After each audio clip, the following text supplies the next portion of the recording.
ஒரு பிசினஸ்மேன் அவனோட பிசினஸ்ல ரொம்ப லாஸ் ஆகி ஒரு காட்டுல போய் அமைதியா உட்கார்ந்துருக்கான். அப்ப கடவுள்கிட்ட கேக்குறான், எனக்கு ஒரு காரணம் சொல்லு, நான் ஏன் உயிரோட இருக்கணும்?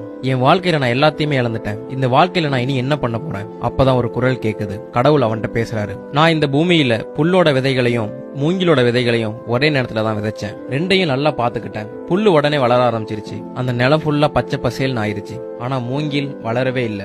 ஒரு சேஞ்சுமே அதுகிட்ட இருந்து தெரியல. ஆனா அதை நான் கேர் பண்றதை நான் நிறுத்தல. புல்ல எப்படி பாத்துக்கிறனோ அதே மாதிரிதான் அந்த மூங்கிலையும் பாத்துக்கிட்டேன். ஒரு வருஷம் ஆச்சு, மூங்கில் வளரல. 2வது வருஷம் ஆச்சு, புல்லு நல்லா அடர்த்தியா வளர்ந்துருச்சு. ஆனா மூங்கில்ட்ட இருந்து ஒரு சேஞ்சுமே இல்ல. 3வது வருஷம் ஆகியும் மூங்கில் ஒரு இலை கூட விடல. ஆனா நான் என்னோட நம்பிக்கையை விடல. அதுக்கு எப்பவுமே தண்ணி விட்டுக்கிட்டு இருந்தேன். அதை பத்திரமா கவனிச்சுக்கிட்டேன். 4வது வருஷம் ஆகியும் அது வளரல. ஆனா 5 வருஷம் கழிச்சு மூங்கில் விதை முளைச்சது.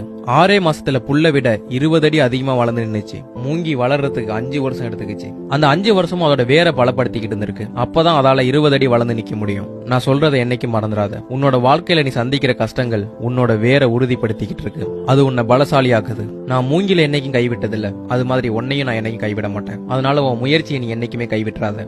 மூங்கில் வளர்றதுக்கும் புல்லு வளர்றதுக்கும் நேரம் மாறுபடும்.